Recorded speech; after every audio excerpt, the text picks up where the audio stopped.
What's up, guys? We're back with a full slate of MLB action here on Wednesday, May 8th. Not exactly the result we wanted yesterday, guys. Things just did not go our way. We got both of the games that we picked against the money line right. We cashed the Yankees minus 114 and the Chicago Cubs minus 134, but man, those unders really let us down. There was some weird stuff today. We saw the Angels win 9-0, so they covered that number all by themselves in a game that would have otherwise been a great underplay. We saw Berrios have like his worst start of the year by far in the Toronto-Philly matchup.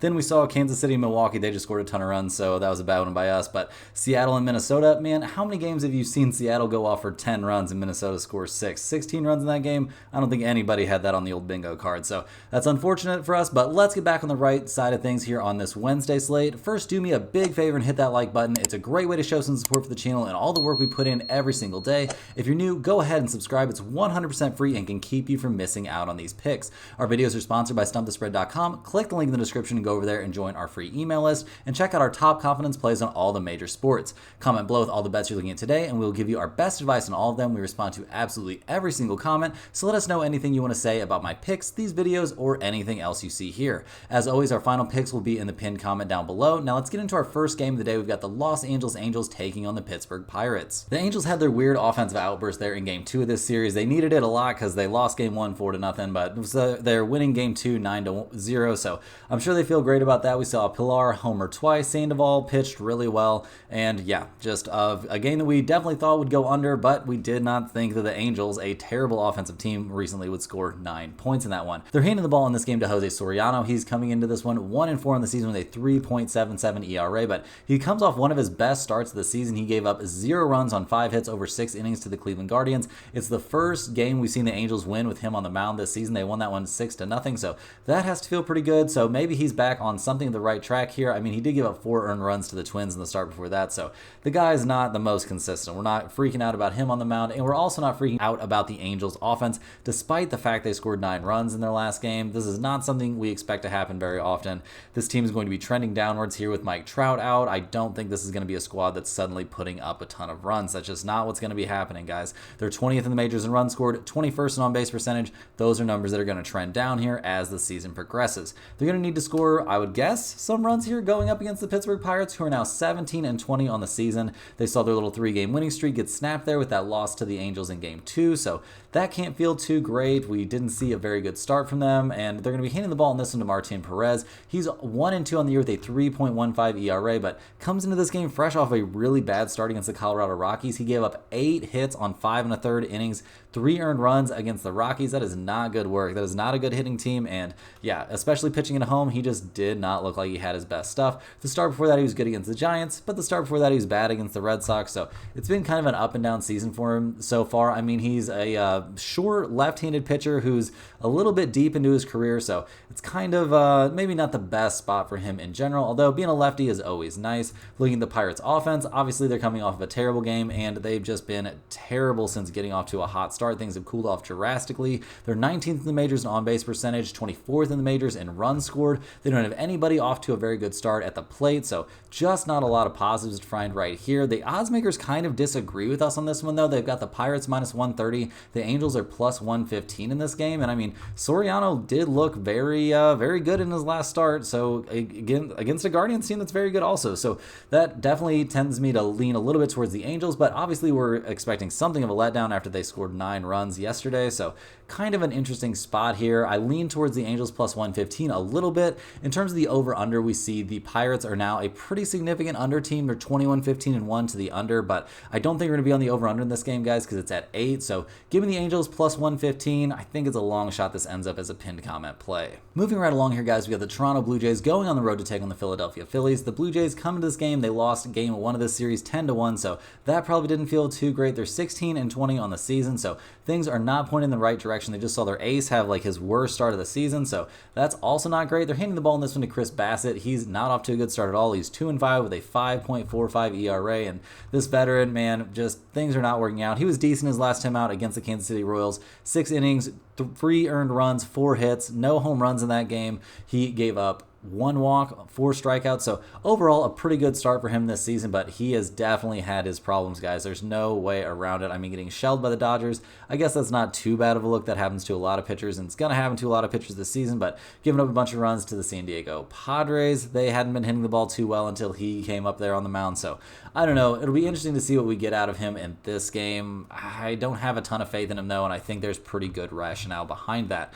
Looking at the way the Blue Jays have been hitting the ball lately, it hasn't been fantastic. They did score 8 runs in their 11-8 loss against the Nationals in the last game of that series, but only one game in game 1 of this series, and nobody on this squad is off to a very good start. They're 25th in runs scored, 18th in on-base percentage.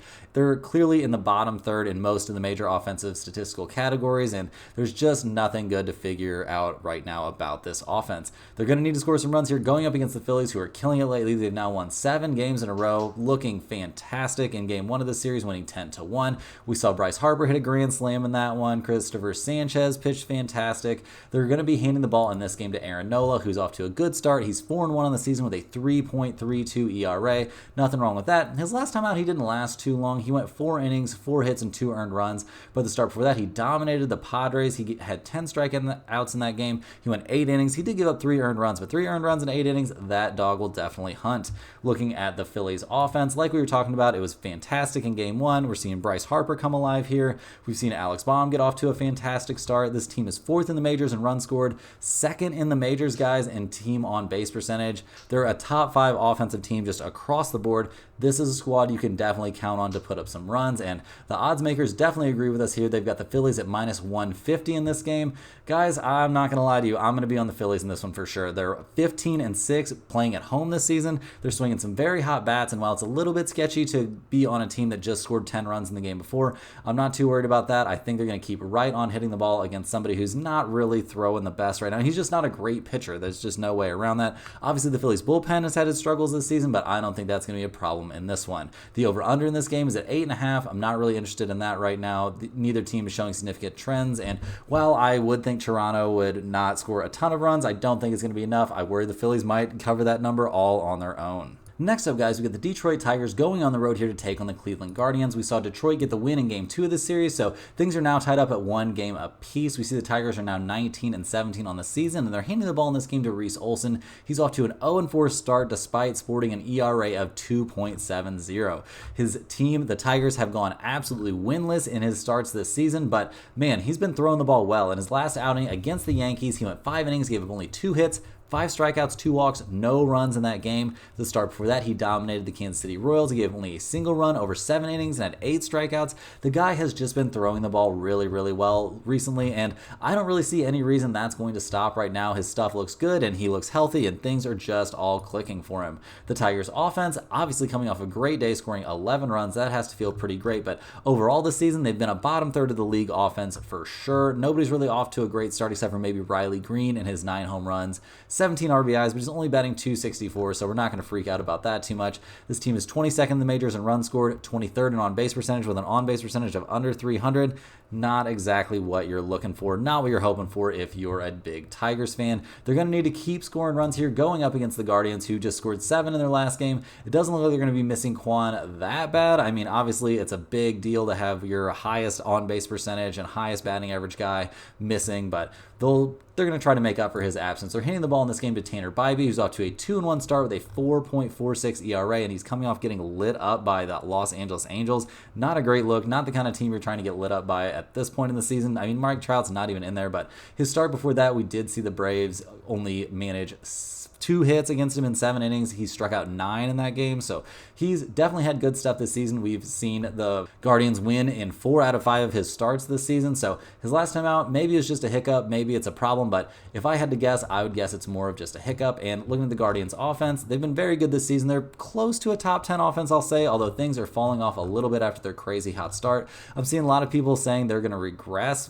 for a little bit here, but man, I don't know if that's really going to be happening in this game. I mean, they're a good hitting team, even without Quan, I think. They're 7th in the majors in runs scored. They are only 13th in on-base percentage, so maybe they're not going to be the best offensive team overall, but I think they're going to be pretty solid. And the odds makers agree with me in this one. They've got the Guardians minus 140 in this game. That seems a little steep, guys. I mean, Reese Olson's been very, very good, and I mean, so has Bybee.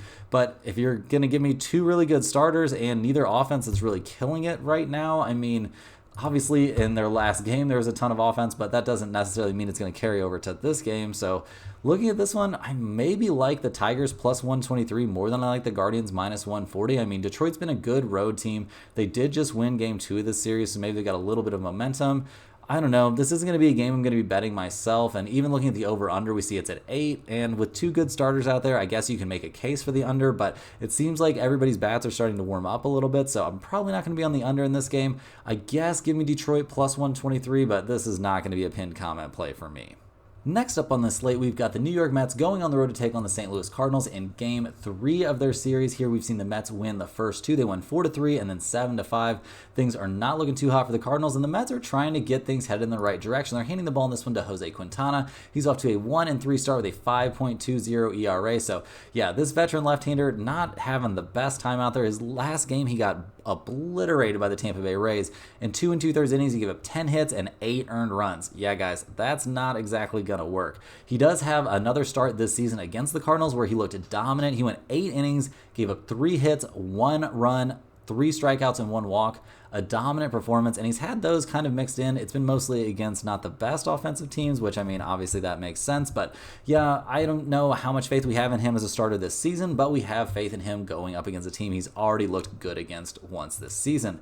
The Mets hitting has come alive a little bit here lately. They've scored 6, 4, and 7 runs over their last 3, so kind of swinging some hot bats here. They've been middle of the road in general this season. Like, don't get me wrong, this is an amazing offensive team, but they're putting together some stats. They're hitting the ball relatively well. I mean, being league average isn't the worst spot you could be in, so we don't feel terrible about their offense, but we do feel terrible about the St. Louis Cardinals offense, especially with their terrible injury news. Here we see Wilson Contreras going down here with a fractured forearm after getting hit by the bat on like the swing. So yeah, that's just, man, that's tough as a catcher. As someone who was a catcher in Little League back in the day, like getting hit by the bat, not a good time. The Cardinals are going to be handing the ball in this game to Sonny Gray, who's off to a 4-1 start with a 0.89 ERA. So the guy has looked absolutely lights out this season. There's no doubt about that. He dominated the White Sox his last time out. He's had one other start against the Mets this season, and he did get a little bit touched up. He gave up 4 runs in 6 innings, but only one of those runs was earned.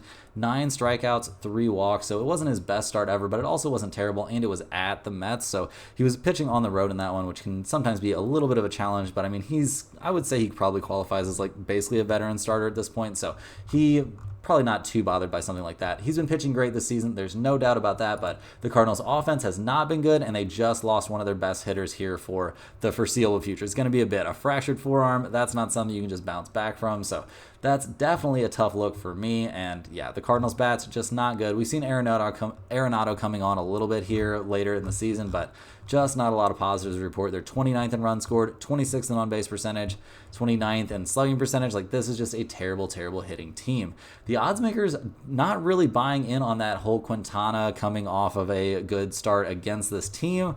I mean, they've got the Mets at plus 145. The Cardinals are minus 162. That seems steep to me, even with Sonny Gray out there on the mound. I mean, he's been really, really good, but minus 162, that seems a bit tough. So, guys, if you're asking me, I'm leaning towards the Mets here to finish off this sweep against the Cardinals team that's not going to have one of their best hitters and their starting catcher. Like, that's a pretty tough duo to be missing right here. And looking at the over-under in this game, it's at 7.5. We see the Cardinals are a massive under team. They're 22, 11, and 2 to the under. We see the Mets are 18 and 17 to the under. That number of 7.5 scares me off a little bit, but I don't think the under is dead in this game. I think the under is very, very much live, but I think I like the Mets at plus 145 a little bit more in this one. I think this has a decent chance to make it into our pinned comment play here, riding on the fact that Quintana has had a very good start this year against the Mets and that Sonny Gray has had a little bit of trouble. Next up, guys, we're looking at the Milwaukee Brewers going up against the Kansas City Royals. We saw the Brewers, they got the 6-5 win there in Game 2 of this series, so now things are tied up at 1 game apiece. The Brewers are 21-14 on the season. They're handing the ball in this game to Joe Ross, who not off to the best start. He's 1-3 with a 4.65 ERA, but he's coming off a very solid start against the Cubs, where we saw the Brewers win 3-1. He went 6 innings in that start, gave up 6 hits, a single earned run. He did give up a home run in that game and 4 strikeouts, but no walks. It's his first outing this season, not giving up a single walk, so definitely had some of his sharper stuff, and he really needed to bounce back, guys, after getting absolutely obliterated by the Yankees. The start before that wasn't that great against the Pirates. Start before that wasn't that great against the San Diego Padres, so the guy hasn't really had the best season overall, but the Brewers offense, has been fantastic. One of the best offensive units in the league. We've seen William Contreras get off to a great start. He's been part of the reason this team is 9th in the majors in runs scored and 4th in the majors in on-base percentage. They're also 7th and 8th, respectively, in batting average and slugging percentage. Like, this is just a team. They're clearly a top 10 offense in the majors.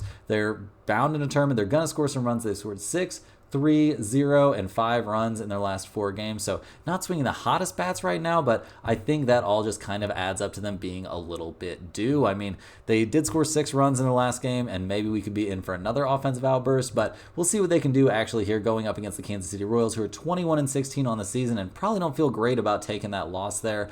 We see them handing the ball in this one to Brady Singer, who's off to a good start. He's 2-1 on the season with a 2.45 ERA, and each of his last 2 starts, he's given up only a single earned run, spanning a total of 11 innings, only a total of 8 hits over those 11 innings, and his last time out against the Texas Rangers, he struck out 8 over 6 innings, so all of these are adding up to him having some very solid numbers. He really only has 1 bad start this season where he gave up 5 earned runs to the Toronto Blue Jays, so I think the Royals probably feel pretty great having him out on the mound. Their offense in general hasn't looked the best. They're kind of a middle-of-the-road offensive team. They're leaning a lot on the hitting here of Salvador Perez, and yeah, if he doesn't have a good day at the plate, things can get a little bit bleak. We do see the Royals have lost 3 out of their last 4 overall, so that can't feel great, and they're down to 21-16 on the season, which isn't necessarily terrible, but looking at the numbers for this game, we see the odds makers have the Royals as a slight favorite at -120, the Brewers +110. Looking at the over-under for this game, it's at 8.5, and we do see the Royals are one of the better under teams in the majors at 23-11-2 to the under, but the Brewers are 19-4-1 to the over, and that's actually one of the better over teams in the majors, so probably not super interested in the over-under in this game in general. I think we lean slightly here towards the Royals at home to get something of a bounce-back win. They're kind of due at home, and they're 14-7 at home, which is good, but Milwaukee is also a solid 13-7 on the road. The question is, what do we really expect to see here out of Joe Ross? And I'll be honest, guys, I don't have very high expectations for him, so that's why this all adds up to me for a pick on the Royals -120. This has a chance to end up as a pinned comment play. It won't be one of our bigger bets of the day, but it could definitely be in there. The Royals at home, never really a bad spot. Next up on the slate, guys, we got the San Diego Padres going on the road here to take on the Chicago Cubs. The Padres come into this game. They lost Game 2 of the series 3-2. The Cubs came through for us in the 9th inning, so that was pretty nice of them. We saw Bellinger go deep in that game, and just in general, things worked out for the Cubs there in the end. The Padres probably don't feel terrible about that one. Obviously, it never feels great to lose in the 9th inning, but they're handing the ball in this one to Dylan Cease, who's off to a 4-2 start with a 2.55 ERA, so absolutely nothing wrong with that. He actually has a start this season against the Cubs under his belt already. Back on the 10th of last month, he went 6 innings, gave up only 2 runs on 2 hits, struck out 7, and walked 2 over 6 innings, so not bad at all. And he's coming off a very good start against the Diamondbacks as well, so he's throwing the ball well right now. There's no doubt about that, and he probably doesn't feel too bad about this matchup either. The Padres, they're trying to make a comeback here after getting off to a slow start. They are only 19-20 on the season. They do have a great offense assembled here. They're 2nd in the majors in runs scored, 2nd in batting average, 5th in on-base percentage. This is a team that can definitely hit the ball here. We're just going to have to see if they can put this all together and string together some wins. Going up against the Cubs here, obviously they didn't feel too bad about winning that last game. They've won 3 out of their last 4 overall. The Michael Busch walk-off definitely had to feel great. The fans were going nuts. Big moment there for them. So maybe they're coming into this one in a little bit of a lull. You never know. Those kind of things can definitely happen over a long season. They're hitting the ball in this game to Hayden Wesneski. He's off to a great start to his season, guys. He hasn't figured in a result over his first 2 starts, but his last time out against the Milwaukee Brewers, he looked absolutely lights out. He gave up only 3 hits over 6 1/3 innings and struck out 8. He was in the bullpen to start the year, and they moved him into the starting rotation. And his first start against the Boston Red Sox maybe didn't go amazing, but his second start of the year against the Brewers looked very, very good. He hasn't figured in a result this year so far, and we have seen the Cubs lose in both of his starts, but it has not really been his fault. Looking at the Cubs offense in general, it hasn't looked amazing lately. They've been getting the job done, like, don't get me wrong. We saw Bellinger back out there in the action and looked good there right off the gate. So, I mean, they're getting healthy. That's definitely got to feel great for them. And yeah, this offense in general, they're 6th in the majors in runs scored, but it feels like they've been getting a little bit lucky, guys, because they're only 11th in on-base percentage, 13th in slugging percentage. They're all the way down in 19th place in the majors with a team batting average of only .236. So while this offense has been doing well, I don't know if we're necessarily going to see that continue here, especially going up against an opposing starter who had such a good time against them earlier in the season. Looking at the numbers for this game, we see the Cubs are slight underdogs at plus 108, which has to feel a little bit tough for them since they're 12-5 at home this season. But the Padres are not a bad road team, guys. They're 10-7 on the road this year. They're minus 120 in this game. We're definitely going to be on the San Diego Padres minus 120. I like them in this bounce back spot quite a bit. I like their starter out there, especially going up against the Cubs. And while Wesneski has been good, he hasn't really faced a lot of crazy good hitting teams. So we'll see what he does here against the San Diego Padres and their loaded lineup. Looking at the over-under in this game, it's at 8.5. I'm not super interested in that. We do see the Cubs are a slight under team, and the Padres are a pretty solid over team. So if you want to take a look at the over, I guess you could, but we're going to be on the Padres in this one minus 120. Next on the docket, guys, we're looking at the Miami Marlins going on the road here to take on the Los Angeles Dodgers. We see these two teams are currently playing right now, with the Dodgers looking to jump out here to a commanding lead. They're currently up 4-1 in the bottom of the third, and they've got the bases loaded with nobody out. So it's looking like it's going to be another pretty bleak game here for the Marlins. I mean, they did only lose 6-3 in game 1 of this series, but game 2 is not looking great, and things just aren't looking great for this team in general. They're 10-27 on the season, hitting the ball in this one to Ryan Weathers, who has looked good at times this year, but he's coming off a middle-of-the-road start against the Oakland A's. Not exactly an elite hitting team, not really the caliber of team that the Dodgers are putting out there, and he's had some struggles, guys. He gave up 6 earned runs against the Washington Nationals. He gave up 6 hits, 3 runs against the Atlanta Braves, and yeah, the guy just got off to a decent start, I guess, but not having a fantastic time, and it's probably hard to keep the motivation level up here pitching for the Marlins, who not a good offensive team. Really no positives here for the Marlins, guys. I'm not going to waste your time talking about how bad the Marlins are. You know it. I know it. The numbers know it. They're 29th in the majors in on-base percentage. Just not a good offensive team at all. They're going up against the Dodgers, one of the best teams in baseball, probably pretty clearly the best team in baseball. I don't think there's a lot of debate about that. They're handing the ball in this one to Gavin Stone, who's off to a very good start, or a very reasonable start at least. He's 2-1 with a 4.06 ERA, but he's coming off a couple of great starts. He dominated the Toronto Blue Jays, then he dominated the Atlanta Braves. He gave up only a single earned run on 6 innings, struck out 5 in that outing. He did give up a home run in that one, and it did take extra innings for the Dodgers to come away with a 4-3 win, but in general, we really like how he's throwing the ball right now. He's looking good, and man, the Dodgers offense is looking absolutely insane. We see Ohtani batting .370 on the season with 11 home runs. Mookie Betts is only batting .356 with 27 RBIs and 6 home runs, so he kind of looks like crap now, but no, just kidding. He's obviously looking insane. This offense is first in every major statistical category. They've already cracked 200 runs scored this year. They're first in the majors in on-base percentage. They're just looking absolutely unstoppable, and going up against a team like the Marlins, you know they're going to be a massive favorite. Right now we see the Dodgers at minus 270. The Marlins are plus 245. If you want to take the Dodgers against the run line, which is what I'm going to be doing on this game, I'll be taking them minus 1.5. You can get them at minus 120. That seems very, very reasonable. Looking at the over-under for this game, it's sitting at 9, and both these teams are showing trends towards the over, so if you wanted to get in on a little bit of that, I guess you could, but we're going to be on the Dodgers in this one, minus 1.5. They're 13-7 at home this season, and I think they rack up another very comfortable win against a very mediocre opponent. Next up, guys, we're looking at the Arizona Diamondbacks going on the road here to take on the Cincinnati Reds. The Diamondbacks come into this game fresh off of another win. They've actually won 2 in a row here to get themselves to 16-20 on the season. Handing the ball in this one to Jordan Montgomery, who's 1-2 on the year with a 5.63 ERA. Not exactly fantastic. I mean, his last time out, he got shelled by the Dodgers. Everybody gets shelled by the Dodgers. And the start before that, though, he did go 7 innings against the Cardinals, but he got touched up for 3 earned runs, which against the Cardinals isn't exactly fantastic. He's had a little bit of control problems here lately. I mean, he walked 1 against the Cardinals and 3 against the Dodgers, so nothing terrible, but maybe something to monitor here going forward. He's a decent pitcher. He's a big left-handed guy, but We'll see what he actually has out there on the mound in this one. I mean, not looking great against the Dodgers isn't too big of an indictment. The Diamondbacks offense has cooled off a little bit, but they're trying to come back with a vengeance here, guys. They've scored 11 and 6 runs over their last 2 games, and they're 5th in the majors in runs scored, 9th in the majors in batting average, 8th in on-base percentage, but in general, they're cooling off after getting off to a very, very hot hitting start to their season. They're going up against the Cincinnati Reds in this game, who, man, they're just not having a good time right now, guys. They've lost 6 straight games. They're down to 16 and 19 on the season. Handing the ball in this one to Graham Ashcraft, who has gotten off to a relatively good start. He's 3-1 with a 3.63 ERA, and he comes into this one fresh off his second solid start in a row. But those were both games we saw the Reds eventually take the loss against the Texas Rangers. He gave up 7 hits over 6 1/3 innings, but only a single run. He gave up a home run in that game, so I guess that's not great. But his last time out against the San Diego Padres, and he was pitching on the road in that game, he went 6 innings, gave up 5 hits, 2 runs. Neither one of them are earned, 2 walks and 4 strikeouts. So he's looked pretty good recently. There's nothing wrong with any of those numbers. But man, the Reds and their offense are just falling apart right now. During this losing streak, they've scored 4, 2, 0, 1, 1, and 2 runs.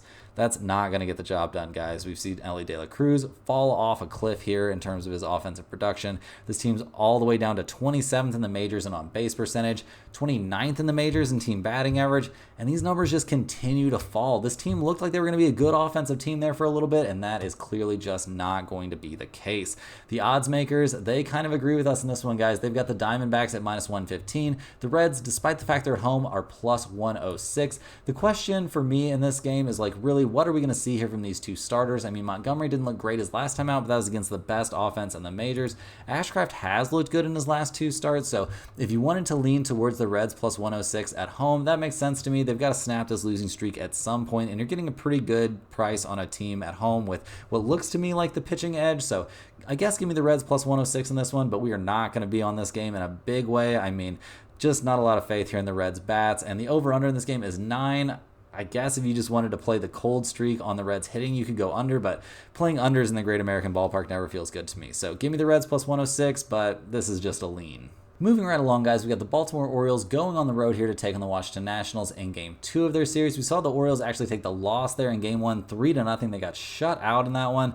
Not something you can say too often about the Orioles offense, it doesn't feel like. They're handing the ball in this one to Kyle Brandish, who's off to a pretty good start to his year. This is only his second start overall. He went 4 2/3 innings against the Yankees, gave up only a single run on 4 hits, 5 strikeouts and 2 walks, so we expect him to be settling in here a little bit. I mean, this is a big right-hander. He's got pretty decent stuff. He needs to settle into his season, and after having to face the Yankees in his first game, going up against the Washington Nationals probably feels like a little bit better of a way to ease into a season. The Orioles offense has looked very good this year in general. They're hitting the ball hard. They're 3rd in runs scored, 6th in batting average, 2nd in the majors in slugging percentage, guys. They're 17th in on-base percentage, so that's maybe not great, but we've seen Gunnar Henderson get off to an amazing start to the year. He's got 10 home runs and 24 RBIs, and this squad is definitely in for a bounce back here after getting shut out last night. That's not something you really expect to see from this offense too often, but it's happened occasionally, don't get me wrong. I just think they're in for a little bit of a better situation in this one. Going up against the Nationals here in Game 2, I mean, Washington has won 2 in a row. They're 18 and 17 on the season so far.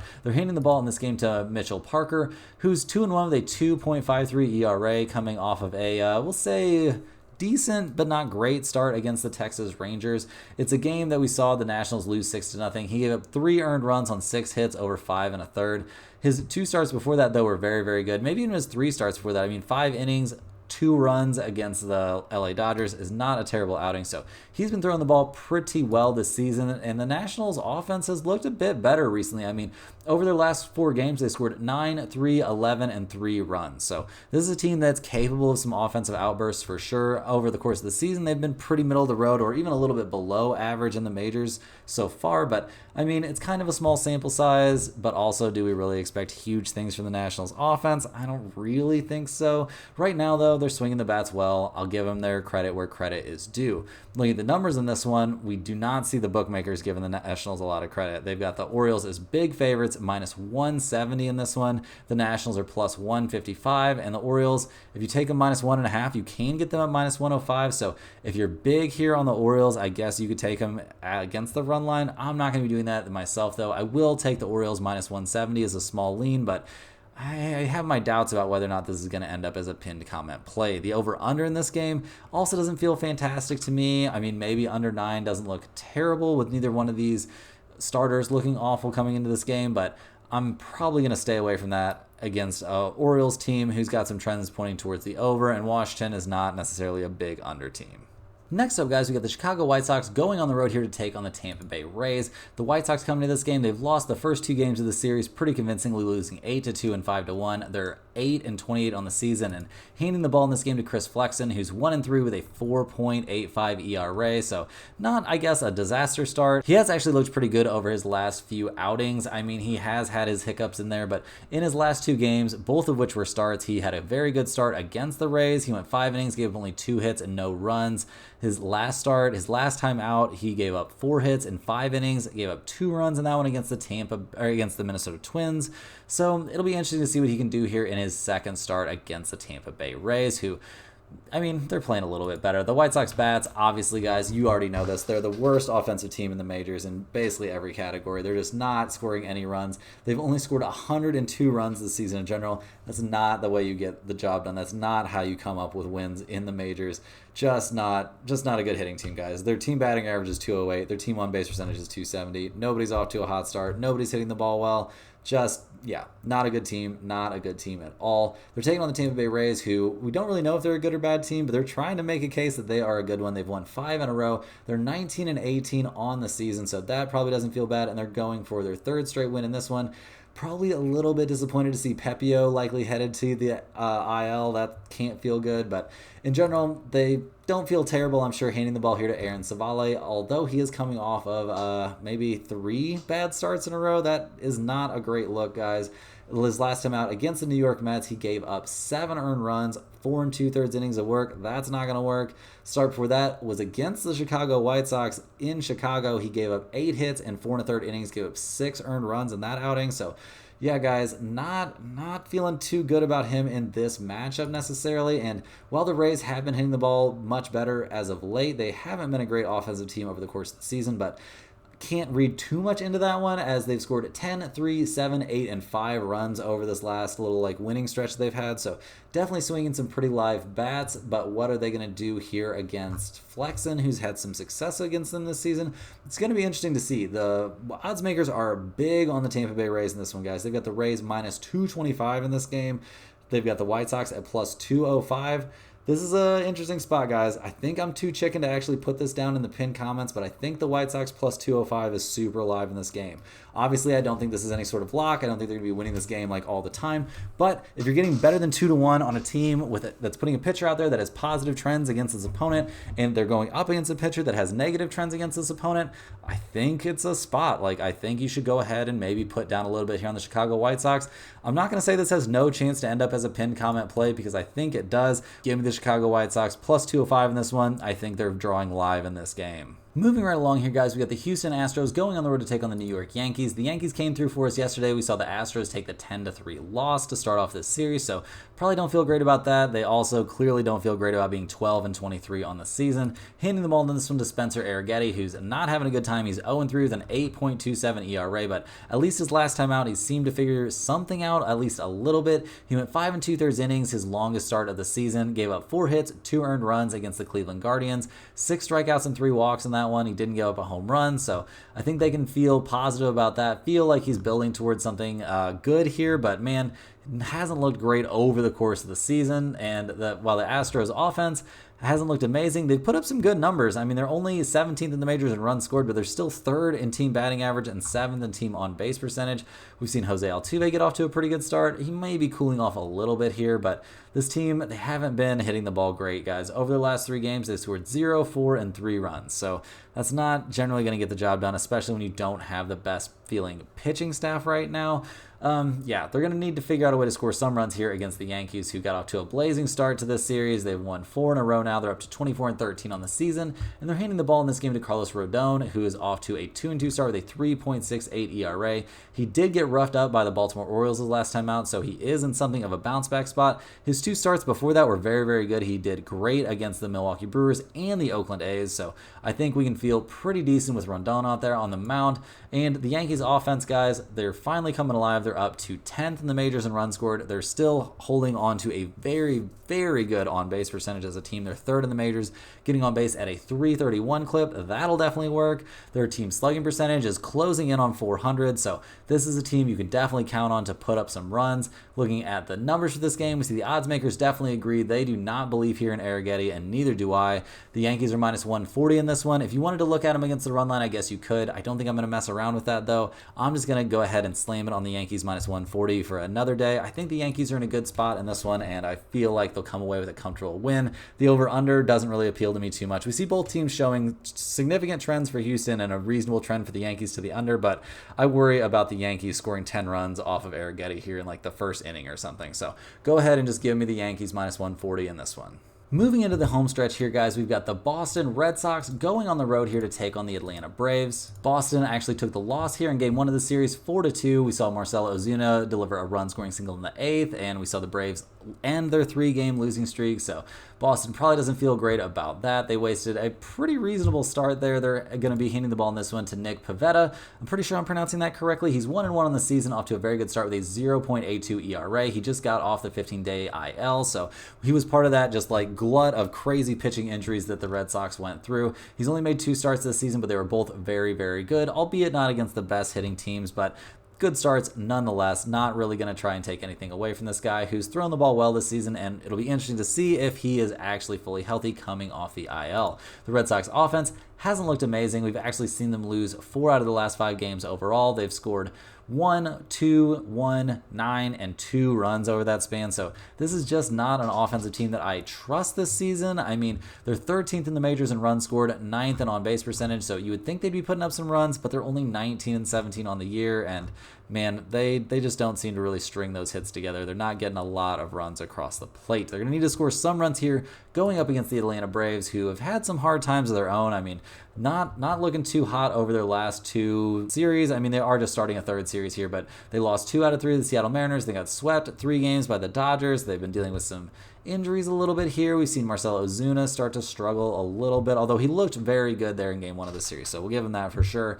But yeah, the Braves are handing the ball in this game to Chris Sale, who's off to a flying start. He's 4-1 on the season with a 3.44 ERA. He had to pitch out of trouble against the Mariners, but we have seen the Braves win 4 out of the 5 games that he started this year. Against the Mariners last time out, 6 hits in 5 innings, but only a single earned run and 9 strikeouts. So he's definitely trending in a positive direction. It feels like he's been getting stronger and stronger as the starts go on. So that's probably a big part of the reason we do see the Braves as big favorites in this game. And maybe their offense is still getting a little bit of credit here, although they haven't looked great recently, guys. I mean, they've scored 3, 2, 1, and 4 runs over their last 4 games. So not exactly swinging the hottest bats, but maybe they're about to come alive. This looks like a tough spot to me, guys. I actually tend to like the Red Sox plus 168 more than I like Atlanta at home in this game, despite Sale being on the mound. I mean, I guess we don't really know what to expect here from Pivetta, but we'll have to see.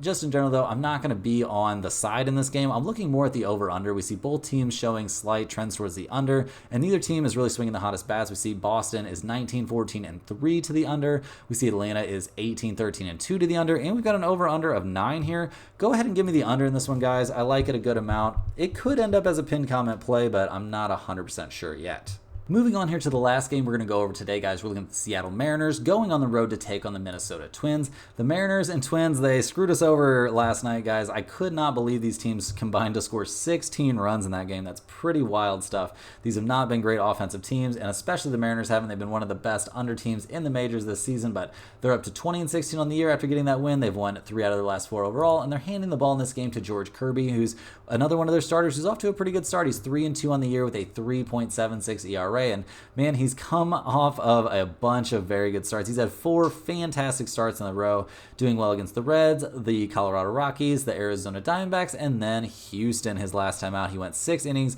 gave up 4 hits, only a single earned run, and struck out 3. That was a big departure. He struck out 12 against the Diamondbacks in the start before that. So the guy definitely has fantastic stuff, strikeout level stuff, big league stuff. We'll see if he can keep it up here. He's definitely going to need to pitch well for a Mariners offense that in general hasn't been good. We're not gonna overreact here to the fact they just scored 10 runs. This is not an elite offensive team, guys. They're 27th in the majors in runs scored, 24th in the majors in on-base percentage with an on-base percentage as a team combined of only 299.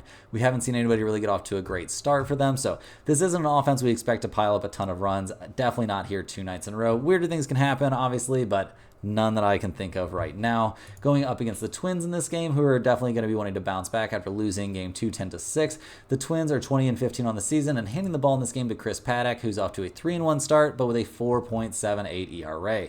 His last time out was very, very good against the Red Sox. He gave him only 2 hits over 6 innings and struck out 6 in that one, but he needed to bounce back from getting knocked around by the Angels, so not a great look to be getting knocked around by the Angels, that's for sure. But we do see the Twins have had a lot of success in his starts this season. They're 4-1 over his 5 starts, so that's definitely something they probably feel good about. Looking at the Twins offense in general, it has not been great. I mean, they did just score 6 runs, but it's been very close to average. They have played a pretty weak strength of schedule this season overall, it feels like, but I mean, got to give them some credit here. They did reel off that long winning streak. We see Ryan Jeffers off to a good start, but when you're only 12th in the majors in on-base percentage and 14th in runs scored, I'm not going to start throwing your name around there as like an elite offensive team. Looking at the numbers for this game, we see the Mariners as slight favorites at -118. The Twins are +102, and we've got an over-under of only 7.5 in this game, guys. The odds makers definitely expecting some regression here for these two offenses, and I tend to agree with them with the 2 starters we have out there on the mound and the way both these teams' bullpens and stuff have looked. So if you wanted to take under 7.5, that'd be okay with me. I also don't hate just taking Minnesota or Seattle really in a bounce back. You could make a case for either one of these to me. So guys, I'm not going to be on this game in a meaningful way. I'm going to take the under just because of the huge Seattle under trends, but this isn't going to be one of my pinned comment plays. That's all the games we have for today, guys. Hit that like button for good luck on all your bets and subscribe to the channel if you're new. Let me know in the comments any questions you have on today's slate. Thanks for watching. You can click the link in the description to check out stumpthespread.com, and we'll see you guys tomorrow for more sports betting action.